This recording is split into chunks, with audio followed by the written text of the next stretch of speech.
The rise of social media dating apps have made it easier for people to find love.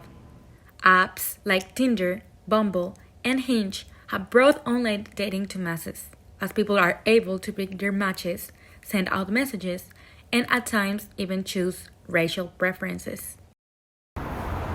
The racial preferences are now topic of heavy discussions, but even without racial filters, data shows that reality is strikingly different for non-white and white users of these platforms. A 2014 study published in the Psychology of Popular Media Culture found that on average, 86.5% of white users only messaged other white users, and only 4% of all messages from white users went to black users. To learn more about these issues, we look for young adults who were getting into online dating and come from minority backgrounds. Farouk Edu, a Nigerian student, told us he has faced racism through a couple of dating apps, which in his words are common to minorities. I've been told to go back to Africa, and someone saw my name and they saw that my name was called Farouk. So, and they replied, oh, so you're not only the N-word, but you're also a terrorist. You're a Muslim, aren't you? And that was like, Wow. within the first 2 minutes of speaking. We also spoke with Deborah, a Brazilian woman who claims she has also faced harassment due to racist stereotypes in the apps. A lot of stereotypes, like about Brazilian girls, like sexual stuff, like, oh, you're too white to be Brazilian, or that we need to have like big ass and all of this stuff. What difference it makes to be white or not on these apps, we decided to actually do that.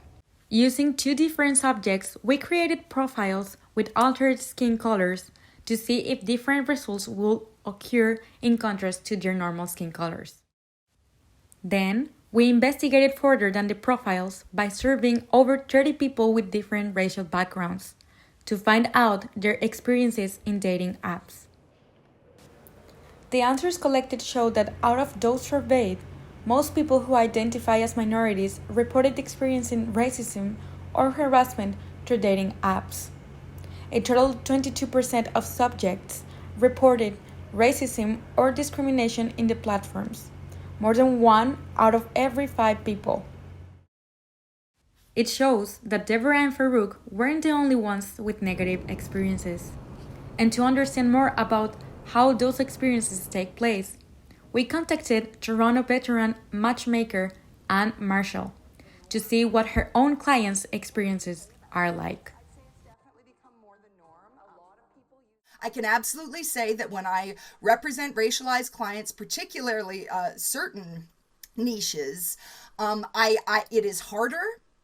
I have to send out 10 times as many messages to get a single response as I would if I was repping, and this is going to sound horrible, I call them the mediocre white guys of Toronto. Toronto is full of them.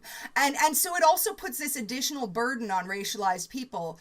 Not only do you have to bring everything to the table that the mediocre white guy has, but you have to exceed it. You have to. Our team contacted Grindr, Tinder, and Bumble for statements on the alleged racism that has taken place in their platforms, and only heard back from Grindr's office, who did not provide a statement. And although our altered profiles did not receive any direct racist messages, Deborah's one with whiter skin received over twice as many messages as her original one, and the other sample had the same results with their inbox, showing that although Toronto might be the most multicultural city in Canada, dating for minorities can still be a challenge.